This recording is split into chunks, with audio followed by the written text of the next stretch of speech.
So hello મારા વાલા વિદ્યાર્થી મિત્રો, મારું નામ છે નિતેશ જોગલ અને તમારું સ્વાગત છે એનજે ક્લાસીસ ગુજરાતીમાં. તો વિદ્યાર્થી મિત્રો, આજે આપણે જોવાનું છે ધોરણ 9 વિષય ગણિત અને તેનું ચેપ્ટર નંબર 1.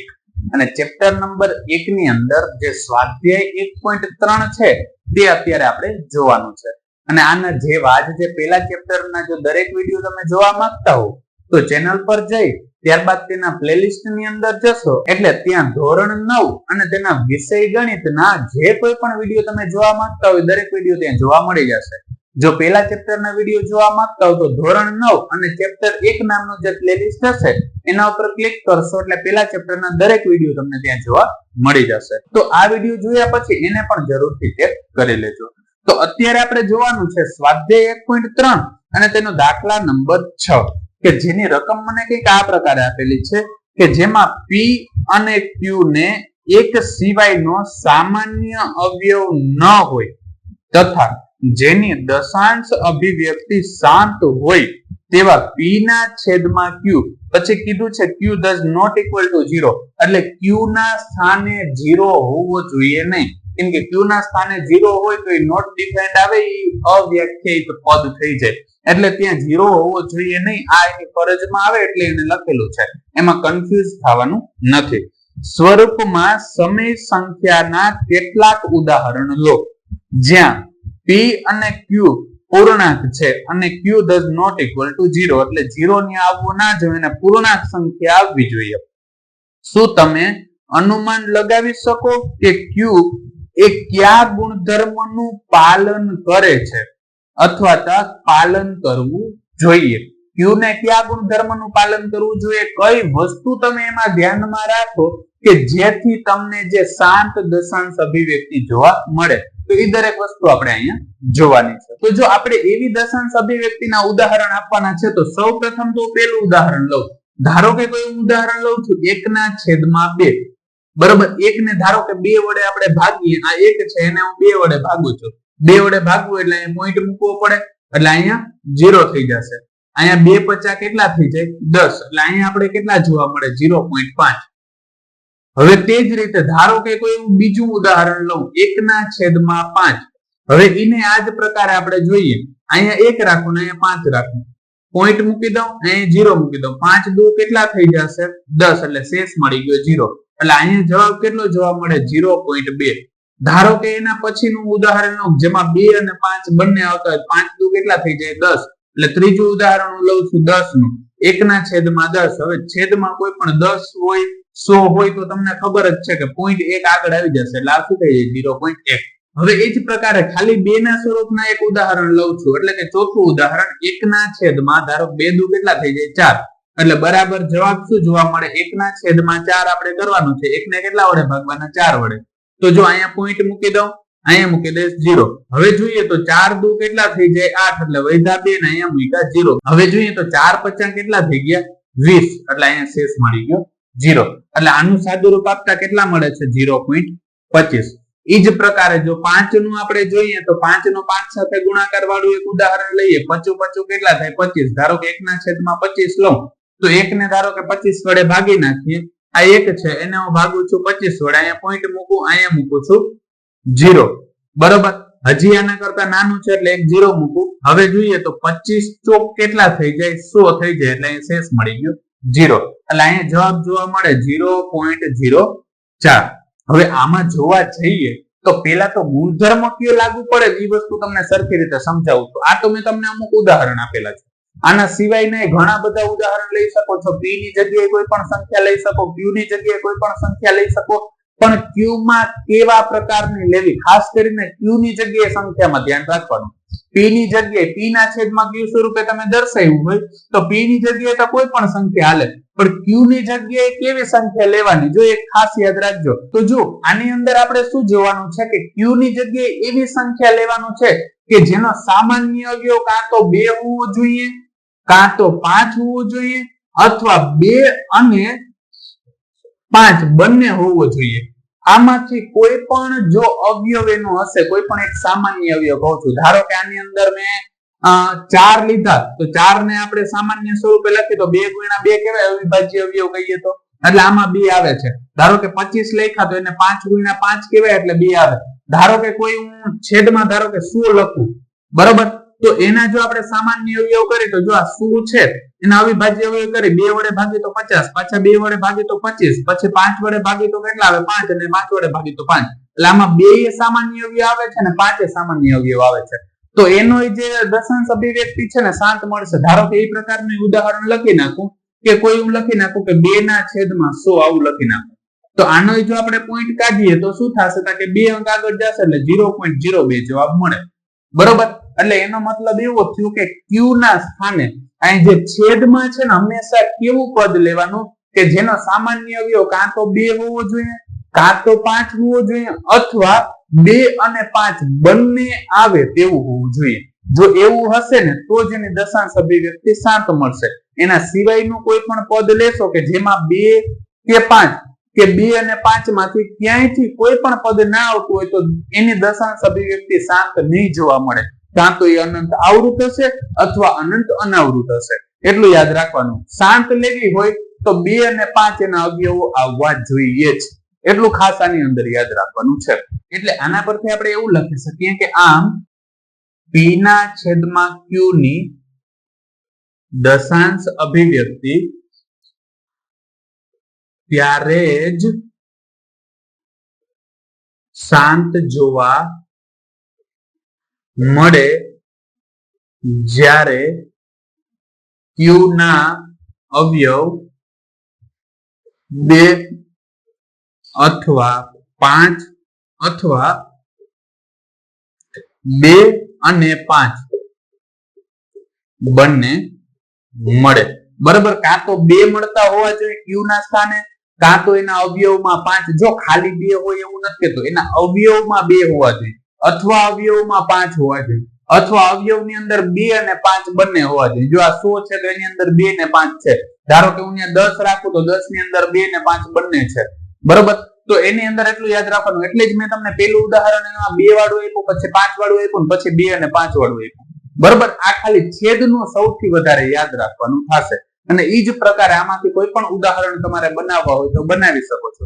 એવું જરૂરી નથી કે આની અંદર જે મેં ઉદાહરણ લખેલા છે એ જ ઉદાહરણ લખવા. તો ત્યારબાદ હવે આપણે જોઈએ તેનો દાખલા નંબર 7 કે જેની રકમ મને કંઈક આ પ્રકારે આપેલી છે કે જેની દશાંશ અભિવ્યક્તિ અનંત અનાવૃત હોય તેવી 3 સંખ્યાઓ લખો.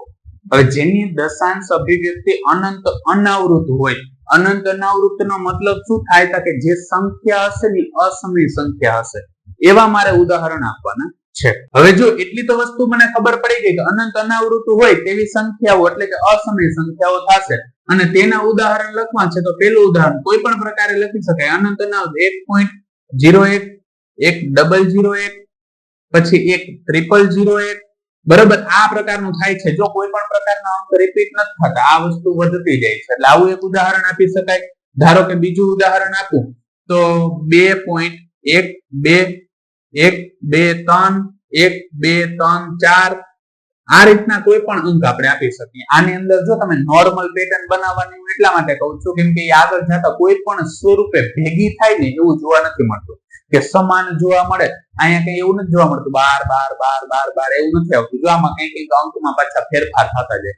એવી જ રીતનું જો એનું ત્રીજું ઉદાહરણ આપવાનું કીધું તો આપણે સમજી લે 0.810 8 2 0 8 3 00, બરોબર. આ પ્રકારના કોઈ પણ અંક તમે એની અંદર લખી શકો છો અથવા 8 3 0 આ પ્રકારનું કોઈ પણ પેટર્ન તમે બનાવી શકો કે જેથી એક સમાનનું કંઈ પણ એમાં રિપીટ થાય નહીં. એટલે આ જે છે એ તમને જે ઉદાહરણ માંગેલા હતા અનંત અનાવૃતના એ તમને અહીંયા મળી ગયા છે. અને આના સિવાયના કોઈ પણ ઉદાહરણ બનાવી શકો છો. એવું કઈ જરૂરી નથી કે આવા જ ઉદાહરણ બનાવો, બરોબર. એ તમારા મત મેળે કોઈ પણ પ્રકારના બનાવી શકો છો. આ ખાસ યાદ રાખવાનું છે. તો ત્યારબાદ હવે આપણે જોઈએ તેનો દાખલા નંબર 8 કે જેની રકમ મને કંઈક આ પ્રકારે આપેલી છે કે સમય સંખ્યાઓ 5/7 અને 9/11 ની વચ્ચે આવેલ 3 ભિન્ન અસમય સંખ્યાઓ શોધો, બરોબર. પેલા તો કેની વચ્ચે આપણે કીધું છે તો એ હું અહીંયા લખી નાખું છું. 8મો દાખલો છે અને પેલી સંખ્યા મને કીધી છે 5/7 અને બીજી સંખ્યા શું આપી 9/11.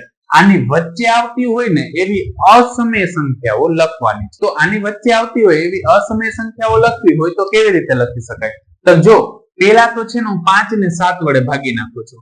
એટલે આ 5 છે એને કેટલા વડે ભાગું છું? 7 વડે. બરોબર. તો અહીંયા પેલા તો પોઈન્ટ મૂકી દો, અહીંયા મૂકી દો 0. હવે 7 કેટલા થાય? 49 થાય. એટલે અહીંયા મળ્યા 4 9. એટલે વધ્યા કેટલા? 1.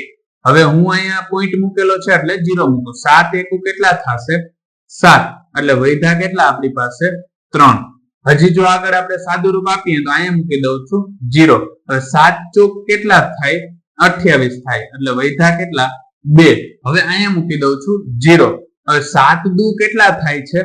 14. હવે જો 20 માંથી 14 જાય તો કેટલા વધશે? આપણે અહીંયા 6. એટલે અહીંયા મૂકી દઉં છું 0. હવે 7 ઠા કેટલા થઈ જાય? 56. એટલે આમાંથી 56 પાછા બાદ કરું તો કેટલા આવી જાય છે? 4. હજી અહીંયા હું મૂકી દઉં છું 0. હવે 7 50 કેટલા થાય છે? 35. હવે 40 માંથી 35 જાય તો કેટલા વધે છે? 5. એટલે આમાં જો છે એટલે 5 હતા વળી 50 કરીને ઈ ક્રમ ચાલુ થશે. એટલે આપણે જો અહીંયા લખવું હોય તો પહેલા તો હજી હું બાકીનું પદ કરી નાખું છું અને પછી આપણે જે એની આખી ડિટેલ છે ને એ લખશું. હવે શું છે કે 9/11 છે. એટલે આ 9 છે એને કેટલા વડે ભાગવાના છે? 11 વડે. એટલે અહીંયા હું પોઈન્ટ મૂકી દઉં, અહીંયા મૂકી દઉં 0. હવે 11 અઠા કેટલા થાય છે? 88. એટલે વૈધા આપણી પાસે કેટલા હતા કે 2 વૈધા. અહીંયા 0 મૂકું. 11 એકુ કેટલા થશે? 11. એટલે પાછા વૈધા કેટલા? 9. એટલે આના જેવું કન્ટિન્યુઅસલી ચાલુ રહેશે. એટલે જો આપણે જોવા જાય તો હું લખું છું આમ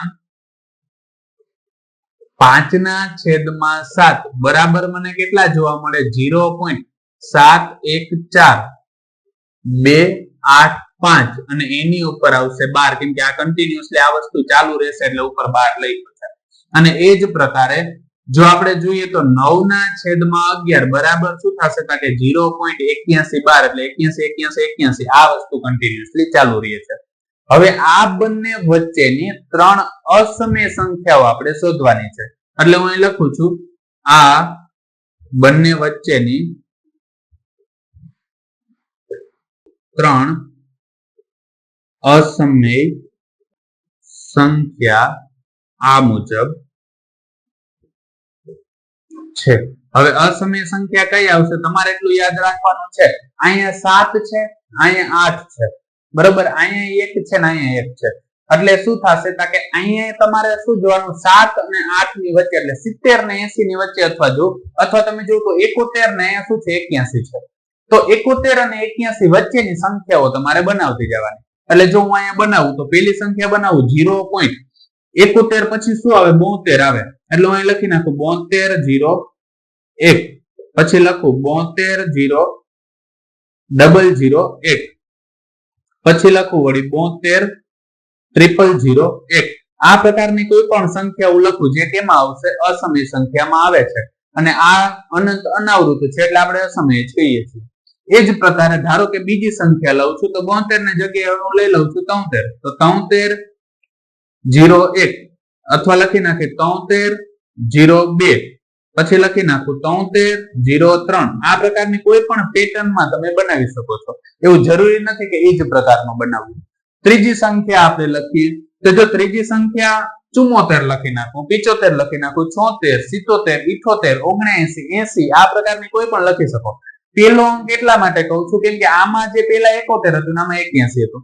81 થી નાનો હોવું જોઈએ, 71 થી મોટો હોવું જોઈએ. પાછળ તો પછી તમારી રીતનું તમે ગમે કરી શકો છો કેમ કે એની વચ્ચેની સંખ્યા કેટલી છે. તો એના પછીની હું અહીંયા લખી નાખું 0.741 742 743 744 આ પ્રકારની કોઈ પણ સંખ્યાઓ આપણે લખી શકીએ. બરાબર. આવી રીતની પેટર્ન કોઈ પણ બનતી હોય તો એ પ્રકારે કરી શકો, પણ ક્રમમાં જ 81 81 81 81 આવું રિપીટ થવું જોઈએ નહીં. એટલે આ જે એને અસમય સંખ્યાઓ માંગી હતી એ આપણે અહીંયા લખી નાખેલી છે. આના સિવાયની કોઈ પણ સંખ્યાઓ તમે લખી શકો છો.